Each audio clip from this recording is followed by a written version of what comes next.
Today's show is sponsored by the Electric Vehicle Association. Join up to support the electrification of transport today. And by Energy Sage. Time's running out in the US to get the benefit of federal tax incentives, so plan your energy independence today. And by you. Stick around to find out how you can help us remain 100% independent by joining us on a Patreon this coming autumn. Welcome back to another episode of TEN, Transport Evolved News. Thanks for joining me.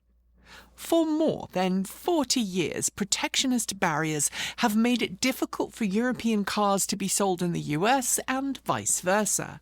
These obstacles mainly come down to differing crash test and emission standards, which make it costly for automakers to sell a car designed for one market in the other, unless, of course, it was engineered for both from the start. This week, we learned that a potential trade deal being discussed between the US government and the European Union could allow vehicles designed for one market to be imported and registered in the other without additional testing. The agreement is still vague, and it's unclear how EU member nations would approve it, given significant differences in US crash and emissions regulations. But stay tuned, because I'm working on a video next week that will try and break it all down. New sales data for EVs is in for Europe, showing a growing market share and changing brand loyalty among EV buyers. According to the ACEA, that's the European Automobile Manufacturers Association, just over 1 million new electric vehicles were registered across Europe in the first 7 months of the year, representing a 15.6% market share. That's up from a 12.1% market share in the same period last year. The other key point from the July figures is the dramatic shift in attitudes towards Tesla across Europe. While EV sales overall outpaced ICE sales and many brands saw double-digit EV growth, Tesla sales are down 37% year-to-date, while BYD is overtaking it with a 225% growth year-over-year. Which brings us to the next story. The ACEA is now lobbying European lawmakers to loosen emission targets across the region. Its current president, Ola Šelnius, joined Schaeffler Powertrain and Chassis CEO Matthias Zink in a letter urging the EU to ease or even drop emissions targets and ICE bans, calling the 2030 and 2035 CO2 goals, quote, no longer feasible. The pair warned the European auto industry could face economic ruin if forced to comply. While the ACEA represents Europe's auto sector as a whole, though, not all companies back this push. Kia's top European executive recently said the company does not support rolling back zero-emission requirements, warning that such a U-turn would be costly. Kia has heavily invested in European production of its EV4 and is urging the EU to keep its 2035 ICE ban in place. From the US president to tinfoil hat-wearing trolls, we often find ourselves fighting off the assertion that EVs are responsible for more emissions than fossil-fueled vehicles. Luckily, that claim is super easy and barely an inconvenience to debunk, with plenty of scientific research to back that debunking up. Now we've got a new study from the University of Michigan to help. Even when accounting for manufacturing and electricity generation, it shows a battery electric vehicle with a 300-mile range produces 71 to 73% fewer lifetime emissions than a comparable internal combustion engine vehicle. Compact electric vehicles have the smallest lifetime emissions overall, but the largest absolute reductions occur when large vehicles, such as pickup trucks and sport utility vehicles, are converted to electric power. The study also includes a calculator that allows users to estimate their lifetime emissions of a vehicle on a county-by-county basis within the US. Unfortunately, that calculator does not include data for other countries or regions. For a long time now, Chinese automakers face allegations that their government unfairly subsidized domestic production to let them undercut overseas competitors. Now the Chinese government has published data showing where its subsidies went and which companies benefited the most. Between 2016 and 2022, the Ministry of Industry and Information Technology disbursed 1.65 billion yuan to the EV industry. Beijing Electric Vehicle Co. received the largest share with 556 million yuan, while BYD got just 15.74 million yuan and Tesla about 3.59 million yuan. The subsidy program initially focused on state-owned companies but shifted around 5 years ago. But BYD subsidiaries, different from BYD, received a combined 73.47 million yuan, while Tesla subsidiaries, again separate from Tesla, received 31.5 million yuan.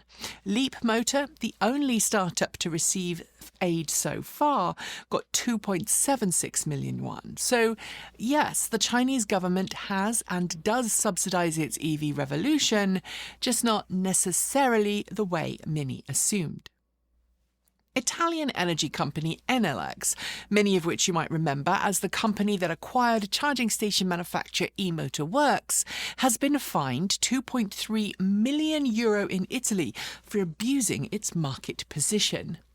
If you haven't watched our videos on the juice box, here's the context. The original, excellent network-connected smart charging stations, as designed by eMotorworks, were ultimately neutered and then completely dropped by EnelX last year, following several years of poor support after its merger. This left hundreds and thousands of customers with non- or partially functioning units.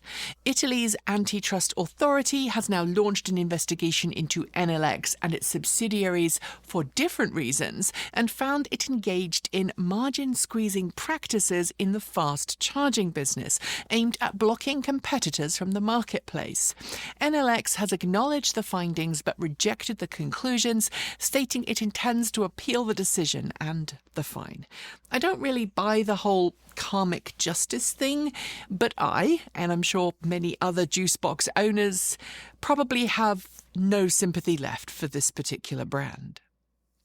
While Mercedes-Benz's CEO has been vocal against a rapid all-electric future, the brand's engineering team just celebrated a major milestone with its concept AMG GT XX EV. Earlier this week, the concept set 25 new distance records in a single run at the Nardo test track.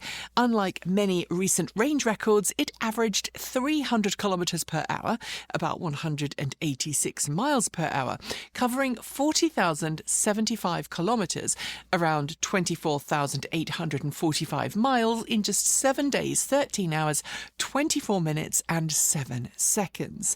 That's the longest distance at those speeds for an EV, roughly equivalent to travelling around the world in less than 8 days. The AMG GT XX is Mercedes-Benz's first all-electric AMG concept and features axial flux motors, directly cooled batteries and super-fast charging, technologies planned for production vehicles based on the AMG EA platform. We're off to Oregon next, where Democratic Governor Tina Kotek is proposing a controversial bill that could affect EV appeal and uptake at a time where EVs are already under attack by the US federal government. Critics have long argued that EVs don't pay enough towards road maintenance since they don't use gasoline and therefore avoid gas taxes. But Oregon, as many other states, has traditionally charged EV owners higher biannual registration fees to compensate for this. But now Kotek wants the state to require EV owners to join Origo, a pay-as-you-drive program that tracks vehicle use and then bills participants accordingly. Origo has been around now for 10 years, but it currently has just about 850 participants, showing it's not exactly popular. For low-mileage drivers, the program could be cheaper, but with over 117,000 plug-in vehicles in Oregon, costs may rise significantly. As an example, someone driving 20,000 miles a year will face an annual bill of around $400. $400. While we believe everyone should contribute to road upkeep, this feels disproportionately high for the EV-owning proportion.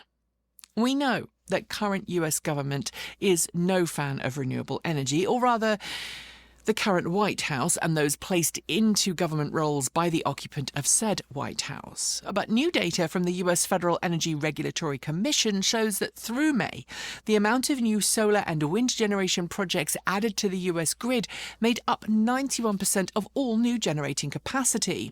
More than 1,515 megawatts of new solar panels were added to the grid in May, and that only includes large-scale grid-tied solar, not the residential variety, with the agency forecasting that solar will become the number 2 source of US generating capacity in the next 3 years. However, it's also worth noting that this particular report from FERC is more than a month behind usual schedules.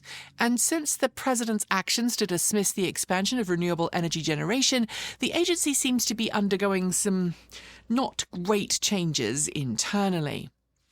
Finally, for this segment, following last week's news that the White House wanted to halt new wind and solar projects, the Department of the Interior has forced the US's first multi-state offshore wind farm to halt construction, a wind farm that has been fully permitted for a long time and is currently 80% complete.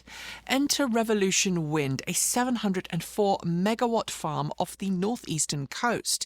It's supposed to power 350,000 homes across Rhode Island and Connecticut.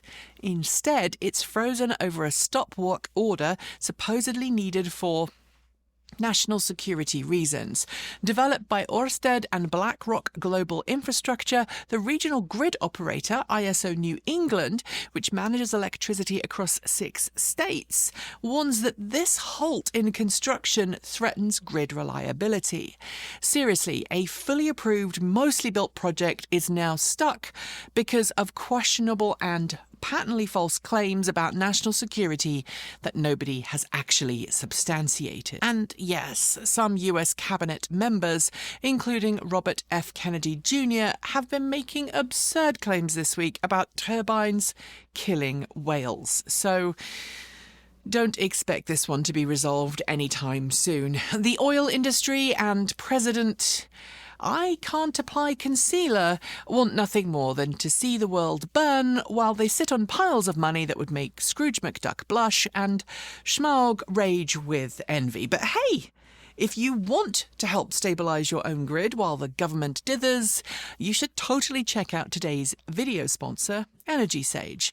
Energy Sage connects you with local verified solar installers across the US and now heat pump specialists in select markets who really know their stuff and can help guide you through the process of installing solar panels or getting a heat pump installed.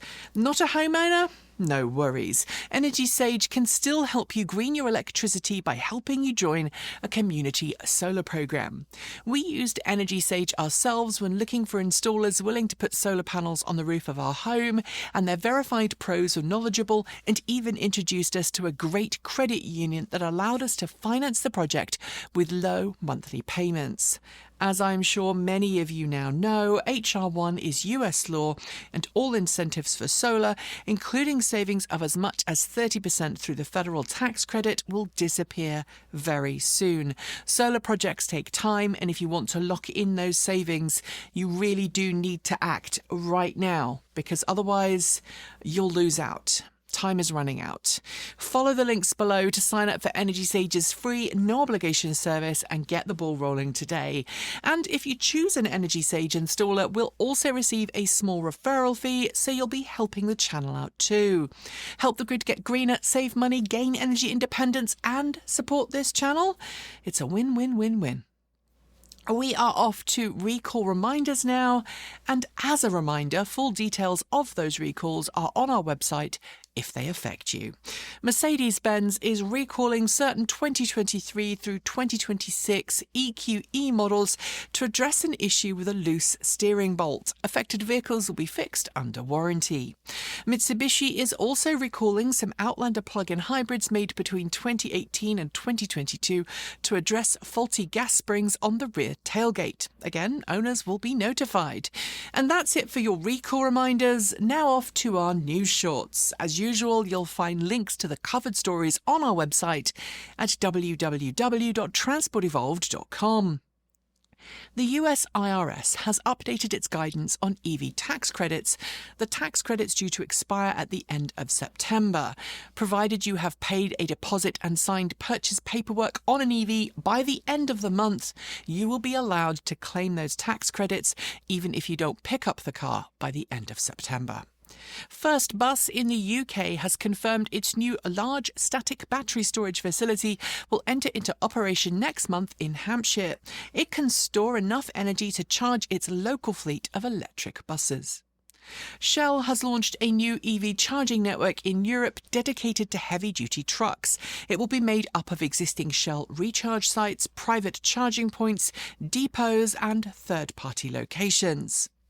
ChargePoint and Eaton Technologies have launched a new vehicle-to-grid capable DC fast charging station that allows sites to connect to their on-site generation and storage with EVs and obviously vice versa. They're capable of charging at speeds of up to 600 kilowatts for cars and 1 megawatt for big rigs.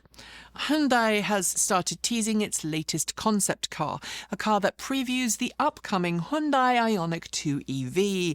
We'll see the car itself debut at the IAA in Munich in less than 2 weeks' time. Japanese eVTOL company SkyDrive has demonstrated its eVTOL aircraft at Expo 2025 in Osaka. The aircraft makes use of a series of rotors mounted on a lightweight subframe. Ford has officially switched on its new dealer-focused EV charging network called Ford Charge. The new charging network can be found at 320 different US Ford dealerships.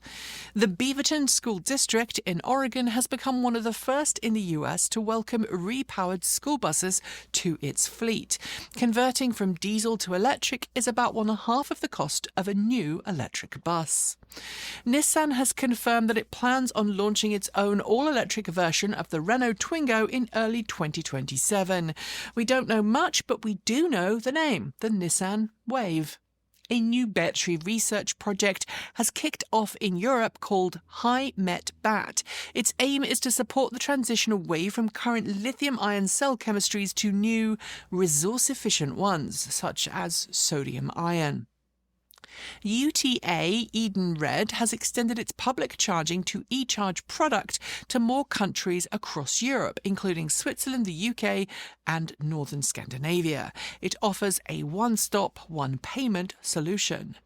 Hyundai Kia has announced a new battery alliance with various battery manufacturers in Korea, including LG Energy Solutions, Samsung SDI and SK On. They aim to take on Chinese battery firms.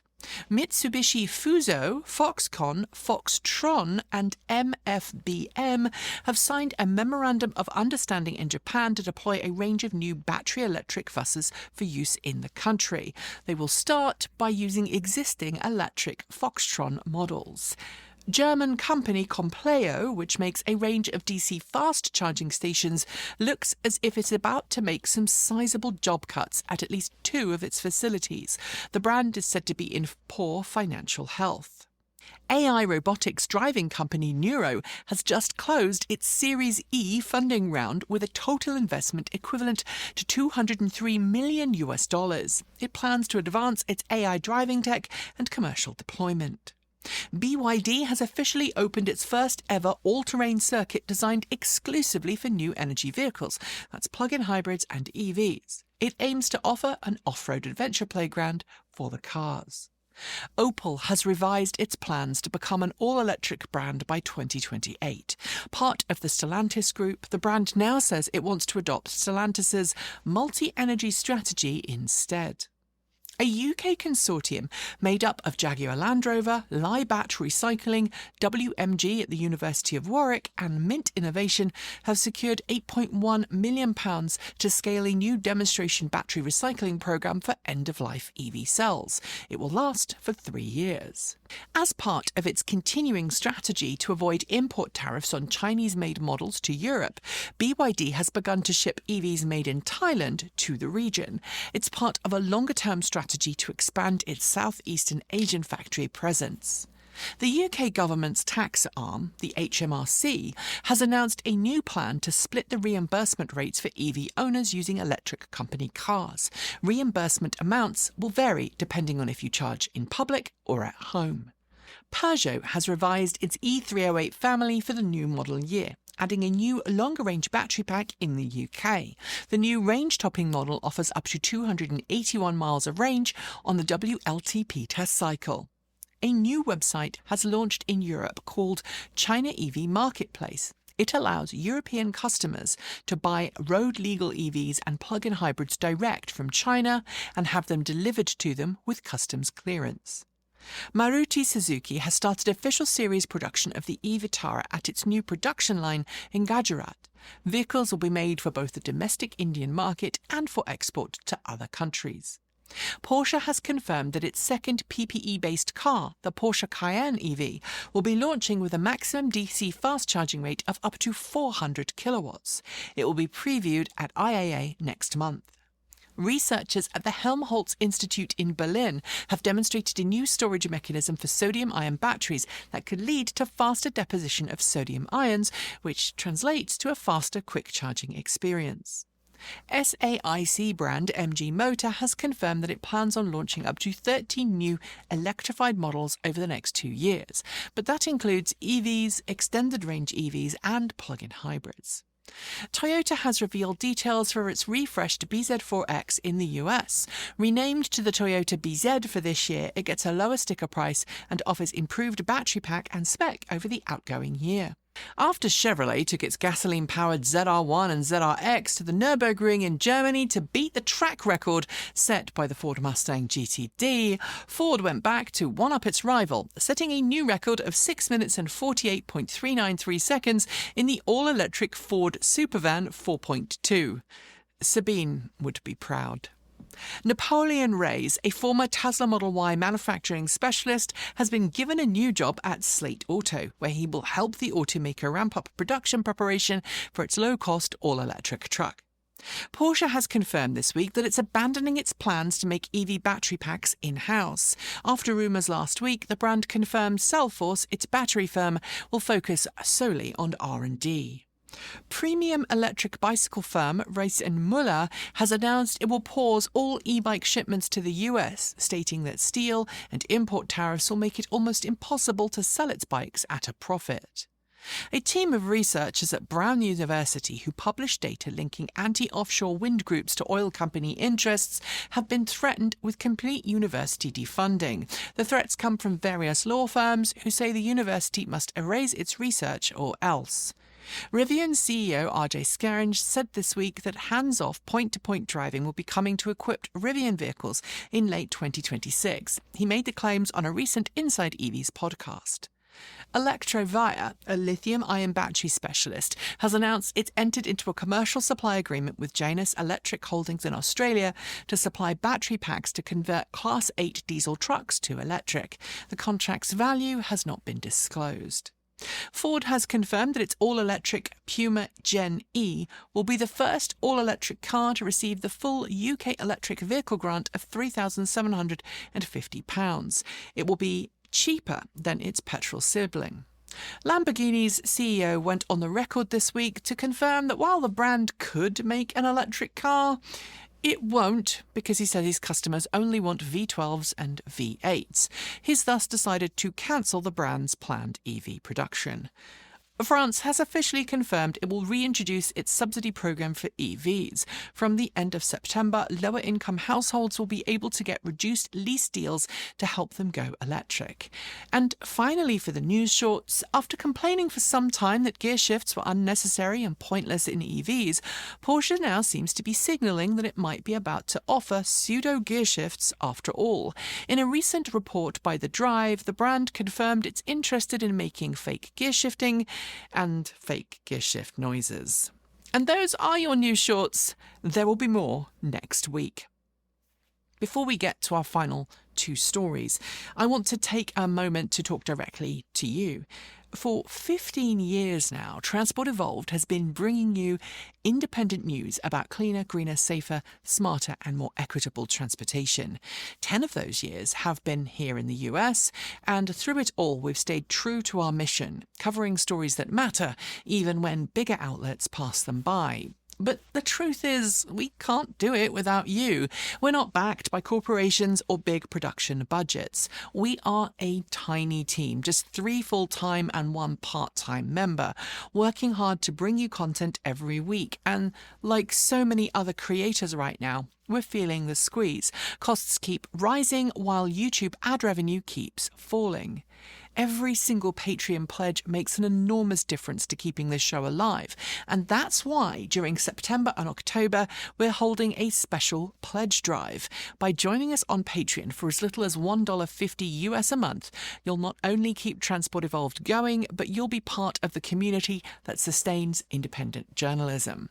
Over the next few weeks, we'll share stories from supporters who already make this possible, and we'll be offering a small thank you in the form of some exclusive digital art from Erin.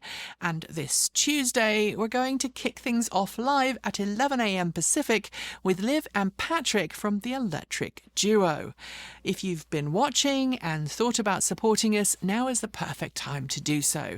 Please consider joining us, and thank you truly for helping to continue this journey. And now it's time for those last 2 stories. As I've noted for what feels like the entire summer, there's been something of a push towards more record setting this year, with range and track records aplenty. We've covered several in this show, but there's still one left to talk about today. The all-new electric speed record set by BYD's performance arm Yangwang, which managed to send a Yangwang U9 out on the APT automotive testing track in Papenburg, Germany, to set a new world speed record. Previously set by the Aspark SP600 last year, the Yangwang U9 Track Edition, which can put 2,250 kilowatts to its quad-motor drivetrain, managed to hit a top speed of 472.41 kilometers per hour.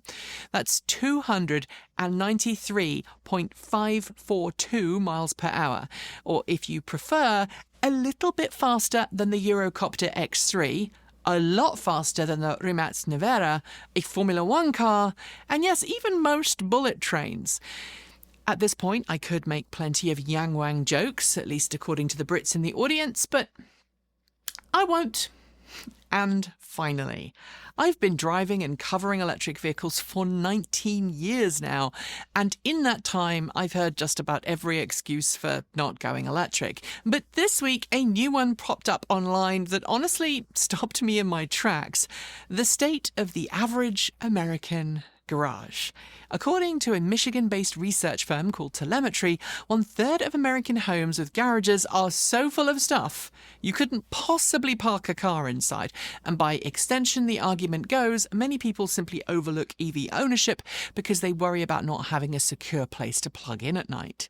Now, I'll admit, I'm not entirely convinced by that logic, though I do respect one of the study's authors who I know. But I'm also maybe a little biased because my own garage is my wife's woodworking shop, and I don't know a single EV owner with off-street parking who actually charges inside their garage. But perhaps the best reaction comes from 2 of our team members who rent and also own plug-in cars. Their take on this story was, most of us don't even own a home, let alone a garage with power, and somehow those who rent and drive a plug-in just manage fine. What do you think? And on that note, we are done for today. Before I go, a massive thank you to the Electric Vehicle Association for sponsoring today's show. The EVA has been advocating for EVs since 1967 and remains firmly committed to a cleaner, greener future for everyone. Join the EVA today to find out how to become an EV educator, meet like-minded fans, and get help to make your own transition to electric. Help that includes a low-interest loan program to finance your next step. Find out more at myeva.org. And thanks to Energy Sage. Follow the link below to plan your own energy-independent future before those tax credits vanish. And thanks to you, If you can, please consider supporting us from just $1.50 a month on Patreon. YouTube, in its ultimate wisdom, is now inserting so many ads into long-form content that it's pushing people off the platform, and it's also diluting the money paid to creators for every ad. And it's also making random audio podcasts of every video we've made and not turning the ads on. And because right now there's really not a good alternative to YouTube, and no, Nebula is unfortunately invite only, which is why we're not on there, Patreon is really our only reliable form of income. And if just 400 of our 152,000-ish subscribers who have yet signed up to Patreon did so and committed to giving the equivalent of a fancy coffee a month, we would be in a so much better financial position. And if you'd like to join in by watching the launch of our pledge drive on Tuesday at 11 a.m. Pacific with Patrick and Liv, please do. We publish every Tuesday, Thursday and Saturday on this channel, and every Sunday we drop 2 videos on Transport Evolved Take 2, which is our more informal, behind-the-scenes channel. And in closing, some important messages. You are valid, you are loved, and you belong. This week has been another hard one in many countries around the world for different reasons. From yet another mass shooting of innocent victims in the US to blaming an entire community for the actions of that one individual, to mass genocide at the hands of a country which believes it has a divine right to let others die. And of course, that's before we even cover all the horrid things being said and done in the pursuit of enriching a few at the expense of many. Right now, division and hate aren't just tolerated, they seem to be encouraged by those in power, driven by a lust for cruelty. And in these times, kindness and empathy become acts of radical resistance. I want to remind you that empathy is not a weakness. It is a skill that we must nurture and regularly practice to hold on to our shared humanity. I also want to remind you that it's okay to take time off if you need to unplug, to get outside, bury yourself in a good book, listen to your favourite album, or just spend time with loved ones. It's important to listen to your body and engage in self-care so that when you are ready, you can come back and fight for decency, community and justice for all. Don't let the you-know-whats win. Embrace your awesomeness and let your light shine. Finally, wherever you are, whoever you are, whoever you love, you are not alone. Be an ally, be kind, be the positive change you want to see in the world, and please, for the sake of everyone's future, don't let hate or ignorance win. As always, keep evolving.